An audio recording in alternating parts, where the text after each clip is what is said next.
India Bangladesh IMF से निकल गए और अपने पांव पर खड़े हुए, हम अभी तक आईएमएफ पे, क्या बेसिक फैक्टर क्या समझते हैं आप? उसमें मेरा मेरा इंप्रेशन तो ये है कि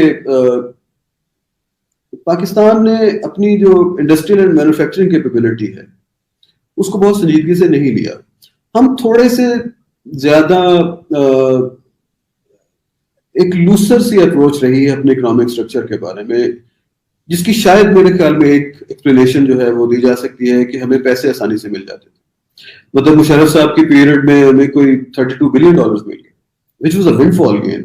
अब यहाँ पे रीजनल सिक्योरिटी अरेंजमेंट्स में जिस तरीके से यहाँ पे रहे हैं लेट 70s 80s तक, उसमें भी हमारे पास पैसे थे, हमें सपोर्ट मिलती थी, हमारी एक्सपोर्ट्स को यूरोपियन यूनियन एंड यूएस जो बड़ी मार्केट्स हैं वो हमें सपोर्ट करती थी। 60s में भी वो करते रहे, अभी भी करते हैं।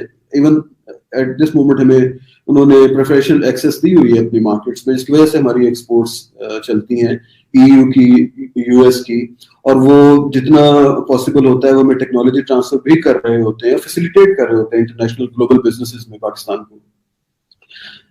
इसके साथ जो चीज फिर हमसे ओवरलुक हुई वो हमारी फोकस था स्ट्रक्चरल रिफॉर्म्स का।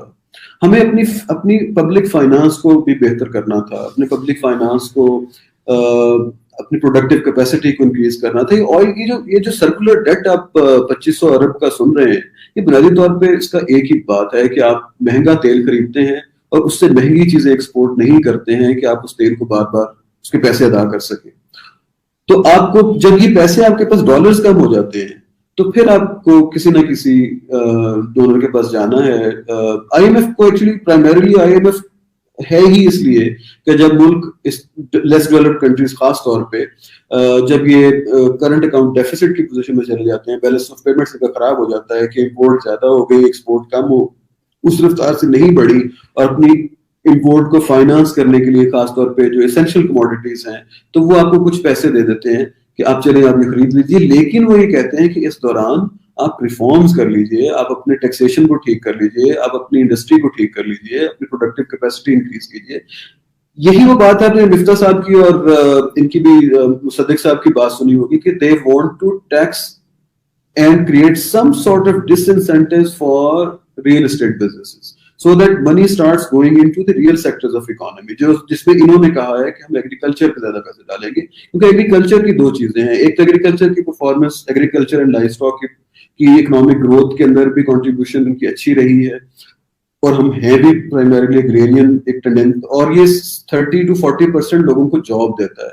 सो there is a job potential in the agriculture sector, and plus ये इस मुश्किल तरीन सूरत हाल में इफ यू कैन अवॉइड और manage food crisis, Pakistan will be safe. So ये तो जो जहां पे हम बार बार आईएमएफ के पास जाते हैं, वो मैं अगर मोटे लफ्जों में बात करूं तो वो ये है कि जो इकोनॉमिक रिफॉर्म्स हमें चाहिए, हमें अपनी इंडस्ट्री को एक्सपोर्ट ओरिएंटेड इंडस्ट्रियलाइजेशन की तरफ लेके जाना है। अभी सिर्फ एक आपके पास इंडस्ट्री ऐसी बिल्कुल अभी वो बडिंग है, बिल्कुल स्टार्ट है, दैट इज इंफॉर्मेशन टेक्नोलॉजी की इंडस्ट्री है आपके पास। इन्होंने लड़के लड़कियों ने आपको तकरीबन $2 बिलियन के करीब डॉलर्स कमा के दे दिए इसी तरीके से, और 199 कंट्रीज में इन्होंने एक्सपोर्ट की अपनी सर्विसेज की। सो आपको इसको एनेबल करना है, इसको मजीद शायद बढ़ाना है, और इस तरह की और आपको निगोशिएशंस करनी है अपने, जो मैं कह रहा था कि आपको बिजनेस वालों के साथ, इंडस्ट्रियलिस्ट के साथ, एग्रीकल्चर के लोगों के साथ, क्योंकि यू हैव।